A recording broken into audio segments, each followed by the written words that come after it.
Pudding অনেক প্রিয় একটি খাবার। এই পুডিং আমরা কম বেশি সকলে তৈরি করতে পারি। আসসালামু আলাইকুম, সবাই কেমন আছেন? আজ আমি আপনাদের সাথে শেয়ার করব যারা নতুন রাঁধুনি আছে তাদের জন্য কিভাবে পারফেক্টভাবে পুডিং বাসায় তৈরি করবেন। তো আমি পুডিং তৈরি করার জন্য একটি মোল্ডে এখানে 1.5 চামচের মতো চিনি নিয়ে নিয়েছি। আপনারা চাইলে একটু বাড়িয়েও নিতে পারেন। চিনিটা আমি সব জায়গায় ছড়িয়ে দিয়েছি। চুলাটা অন করে দিলাম। এক পাশ থেকে আমার ক্যারামেল হওয়া শুরু করেছে। এই যে পাত্রে পুডিং বসাবো আমি সেই পাত্রে কিন্তু এই ক্যারামেলটা তৈরি করে নিচ্ছি। এই যে আমার কিন্তু ক্যারামেলটা মোটামুটি হয়ে এসেছে। আমি একটা চামচের সাহায্যে চারপাশে একটু ছড়িয়ে দিচ্ছি। এখন আমি এটা এক পাশে রেখে দিব ঠান্ডা হওয়ার জন্য। এখন একটা বাটিতে নিয়ে নিব আমি 4টা ডিম। আপনারা চাইলে এই পর্যায়ে 2টা ডিম দিয়েও কিন্তু পুডিং তৈরি করতে পারেন, আবার 3টে ডিম দিয়েও পুডিং তৈরি করতে পারেন। তবে মেজারমেন্টটা ঠিক রাখলে কিন্তু পারফেক্টভাবে পুডিং বাসায় তৈরি করা যায়। এখন আমি এখানে 4টা ডিম ভেঙে নিয়েছি। এখন একটি হ্যান্ড উইচের সাহায্যে এই ডিমটাকে ভালো করে একটু মিশিয়ে নিব। প্রথমে চিনি দিতে যাবেন না, শুধু ডিমটা একটু ভালো করে মিশিয়ে নেবেন। এই যে আমার মিশানো হয়ে গেল। মিশানো হয়ে গেলে আমি এখানে অ্যাড করে দিব চিনি। আমি এখানে প্রায় 2.5 টেবিল চামচের মতো চিনি দিয়ে দিয়েছি, আর দিয়েছি স্বাদ মতো লবণ। লবণটা দিলে মিষ্টির ব্যালেন্সটা ঠিক থাকে। তো আপনারা আপনাদের স্বাদ মতো দিয়ে দিবেন চিনিটা। চিনিটা দিয়ে একটা হ্যান্ড উইচের সাহায্যে এমনভাবে ভালো করে মিশিয়ে নিতে হবে যাতে চিনিটা একদম ডিমের সাথে মিশে যায়। এখন অ্যাড করে দিব ভ্যানিলা এসেন্স। ভ্যানিলা এসেন্সটা দিলে অনেকের পুডিং নাকি ভালো লাগে না, গন্ধ লাগে, ডিমের একটা গন্ধ লাগে। তাই ভ্যানিলা এসেন্সটা ব্যবহার করা খুবই জরুরি।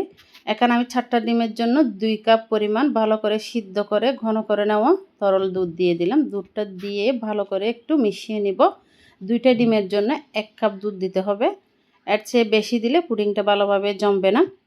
এখন এভাবে আমি ভালো করে মিশানো হয়ে গেলে এই যে আমি যে মোল্ডের মধ্যে ক্যারামেলটা তৈরি করে রেখেছিলাম সেই মোল্ডটা নিয়ে নিয়েছি।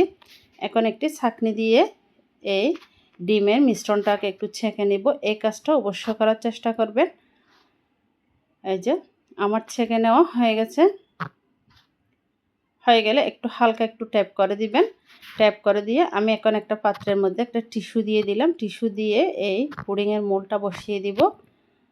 বসিয়ে দিয়ে অপেক্ষা করব 30 মিনিটের জন্য। তো আজকের রেসিপিটি যদি আপনাদের ভালো লেগে থাকে তাহলে আমার পেজটিতে ফলো দিয়ে সাথে থাকবেন। ভিডিওতে লাইক, কমেন্ট, শেয়ার করে অন্যদেরকে দেখার সুযোগ করে দিবেন। আর আমার ইউটিউব চ্যানেল থেকে দেখে থাকলে চ্যানেলটি সাবস্ক্রাইব করে পাশে থাকবেন। আর কে কোথায় থেকে দেখছেন অবশ্যই জানাতে ভুলবেন না। এই যে আমি 30 মিনিট পর ফিরে আসলাম। আমার পুডিংটা অনেক সুন্দরভাবে সেট হয়ে গেছে। একটা টুথপিকের সাহায্যে আমি একটু চেক করে দেখব। এই টুথপিক যদি ভেজা অংশ কিছুই না থাকে তাহলে বুঝবেন আপনার পুডিংটা একদম ভালোভাবে সেট হয়ে গেছে। আমি পুডিংটা নিয়ে প্রায় 1 ঘন্টার জন্য নর্মাল ফ্রিজে রেখেছিলাম একটু ঠান্ডা হয়ে।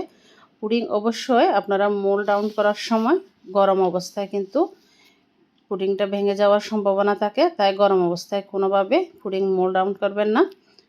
ঠান্ডা করে পুডিংটা বের করতে হয়। এখন আমি একটি ছুরির সাহায্যে চারপাশে একটু কুচিয়ে দিলাম। কুচিয়ে দিয়ে এখন একটি প্লেটে আমি এই পুডিংটা তুলে নিব। অনেক সুন্দরভাবে কিন্তু বের হয়ে এসেছে। এই পুডিংটা খেতে মাশাআল্লাহ এত টেস্ট হয়েছে। তো আপনারা চাইলে বাসায় একবার কিন্তু এভাবে তৈরি করে বাচ্চাদের তৈরি করে দিতে পারেন। আজকে এই পর্যন্ত। আল্লাহ হাফেজ।